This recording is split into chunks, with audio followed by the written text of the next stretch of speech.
Assalamualaikum warahmatullahi wabarakatuh. Sahabat soleh beriman, secara umum banyak orang yang mengetahui berdasarkan buku-buku pelajaran bahwa orang-orang purba itu hidup dengan cara yang sangat sederhana, dengan tingkat pengetahuan yang sangat rendah, dengan menjalani kehidupan primitif.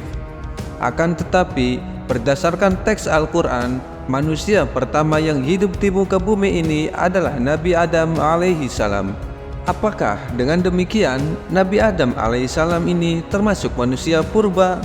Simak videonya sampai habis. Namun sebelum melanjutkan videonya, ada baiknya untuk menekan tombol subscribe, like, share, komen, serta menyalakan loncengnya untuk tidak ketinggalan informasi Islam selanjutnya. Dalam buku-buku sejarah yang diajarkan di sekolah-sekolah, biasanya terdapat pembahasan tentang sejarah manusia. Buku-buku tersebut pada umumnya menyebutkan kemungkinan adanya jenis makhluk yang disebut manusia purba ribuan tahun bahkan jutaan tahun silam. Beberapa sumber sejarah menggambarkan bahwa manusia purba tidak memiliki kosakata yang cukup untuk berkomunikasi, sehingga komunikasi mereka lebih banyak dilakukan dengan isyarat tubuh. Mereka juga berkomunikasi melalui gambar dan simbol seperti yang ditemukan di dinding-dinding bangunan kuno. Bahkan digambarkan mereka menggunakan sarana batu dalam aktivitas kehidupan mereka. Artinya, mereka tampak seperti manusia bodoh, tak berbudaya. Jika manusia purba demikian adanya, apakah Nabi Adam alaihissalam sebagai manusia pertama di bumi kehidupannya seperti manusia purba yang digambarkan dalam sejarah? Melalui Al-Quran, kita memperoleh informasi bahwa Nabi Adam alaihissalam sebagai manusia pertama di muka bumi sudah mampu berkomunikasi dengan menggunakan bahasa lisan yang diajarkan oleh Allah Subhanahu wa Ta'ala. Bahkan dari keterangan Al-Quran, Nabi Adam alaihissalam sudah dibekali ilmu pengetahuan oleh Allah Subhanahu wa Ta'ala. Artinya, Nabi Adam alaihissalam dan generasi sesudahnya sudah memiliki pengetahuan tinggi untuk hidup di dunia. Lalu, siapakah sebenarnya yang dimaksud dengan manusia purba itu? Apakah manusia purba juga manusia pertama yang ada di muka bumi ini? Samakah manusia purba dengan Nabi Adam dan anak-anaknya pada masa awal kehadiran mereka di bumi ini?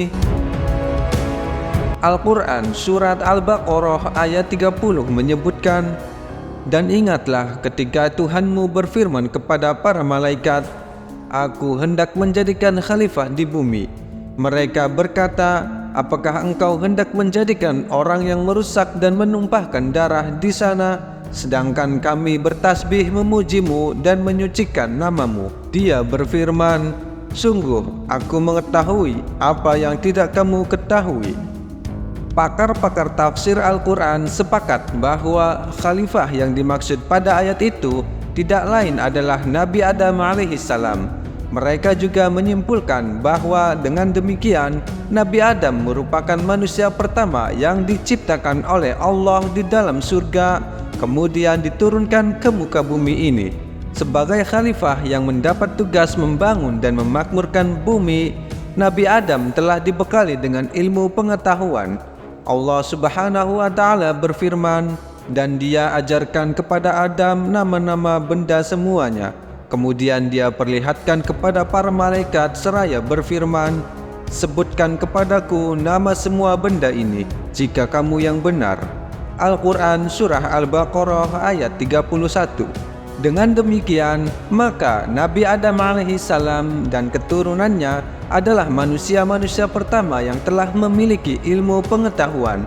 Sehingga pernyataan Allah melalui ayat-ayat Al-Quran ini tampak tidak sejalan dengan informasi yang kita peroleh selama ini dari buku-buku tentang sejarah manusia. Jika Nabi Adam alaihissalam saja sebagai manusia pertama telah memiliki pengetahuan, tentu manusia yang datang setelahnya pun memiliki pengetahuan. Hal itu tampak semakin jelas dari sabda Rasulullah SAW bahwa Nabi Idris alaihissalam telah memiliki kemampuan menulis. Setelah Nabi Adam, Allah Subhanahu wa Ta'ala kemudian mengutus Idris alaihi salam sebagai nabi. Banyak sumber-sumber keislaman menyebutkan bahwa Nabi Idris adalah manusia yang berpengetahuan dan berperadaban tinggi pada zamannya.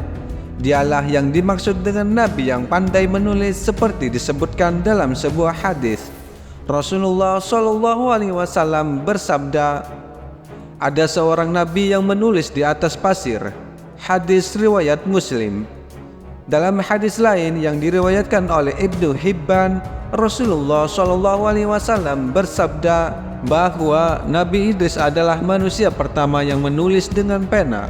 Ketika menjelaskan hadis ini, Syekh Al-Munawi dalam bukunya Faidul Qadir mengatakan maksudnya adalah bahwa Nabi Idris alaihi salam adalah orang yang memiliki kemampuan menulis, meneliti dan mendalami dalam ilmu perbintangan dan ilmu hitung.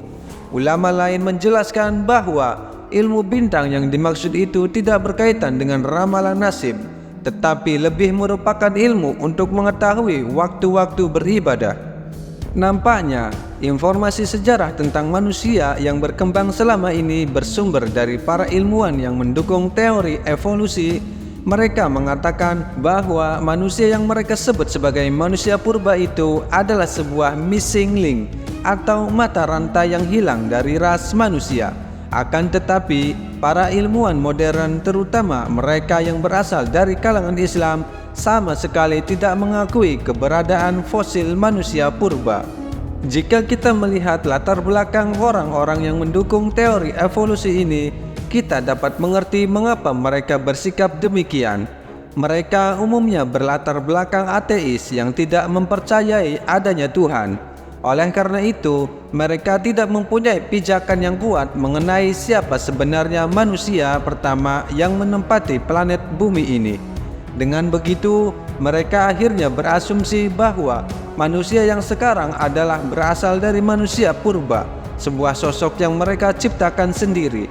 Dengan kata lain, ilmu yang mereka yakini benar itu tidak lain hanyalah dugaan belaka. Tidak ada dasarnya yang kuat dan dapat diterima dan diyakini kebenarannya. Allah Subhanahu wa Ta'ala telah mengisyaratkan hal ini dalam kitab sucinya Al-Quran. Allah berfirman, dan mereka tidak mempunyai ilmu tentang itu. Mereka tidak lain hanyalah mengikuti dugaan, dan sesungguhnya dugaan itu tidak berfaedah sedikit pun terhadap kebenaran. Al-Quran Surah An-Najm ayat 28. Pada ayat lain, Allah Subhanahu wa Ta'ala juga berfirman, dan mereka berkata, kehidupan ini tidak lain hanyalah kehidupan di dunia saja. Kita mati dan kita hidup. Tidak ada yang membinasakan kita selain masa. Tetapi mereka tidak mempunyai ilmu tentang itu. Mereka hanyalah menduga-duga saja. Al-Quran Surah Al-Jathiyah ayat 24.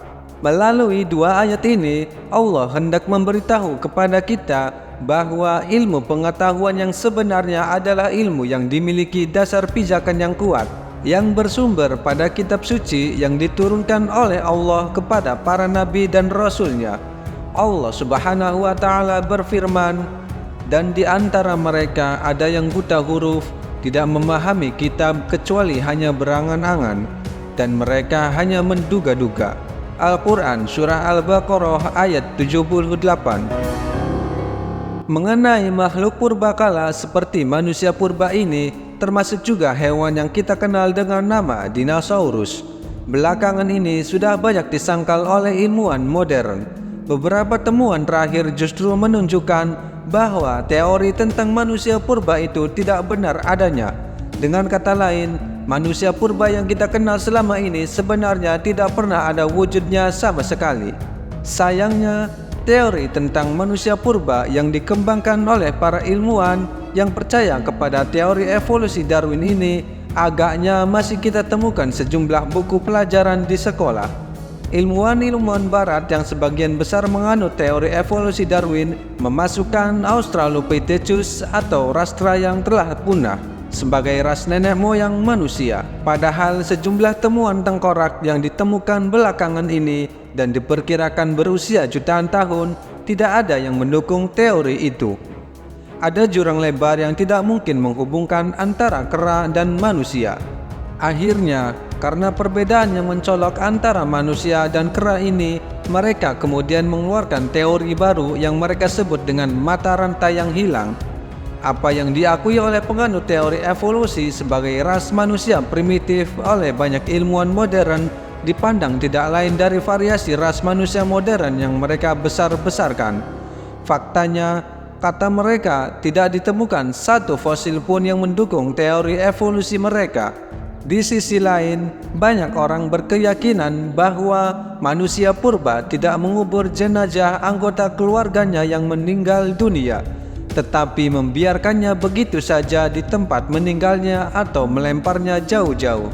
Sementara Al-Quran dengan jelas menyebutkan bahwa ketika dua anak Adam berkelahi yang mengakibatkan terbunuhnya salah seorang di antara mereka, Allah mengajarkannya cara mengubur jenazah saudaranya itu melalui burung gagak. Terkait hal ini, Allah Subhanahu wa Ta'ala berfirman, maka nafsu Qabil mendorongnya untuk membunuh saudaranya. Kemudian dia pun benar-benar membunuhnya. Maka jadilah dia termasuk orang yang rugi. Kemudian Allah mengutus seekor burung gagak menggali tanah untuk diperlihatkan kepadanya Qabil bagaimana dia seharusnya mengubur mayat saudaranya. Qabil berkata, "Oh celaka aku, mengapa aku tidak mampu berbuat seperti burung gagak ini, sehingga aku dapat menguburkan mayat saudaraku ini?" Maka jadilah dia termasuk orang yang menyesal. Al-Quran Surah Al-Ma'idah ayat 30 dan 31.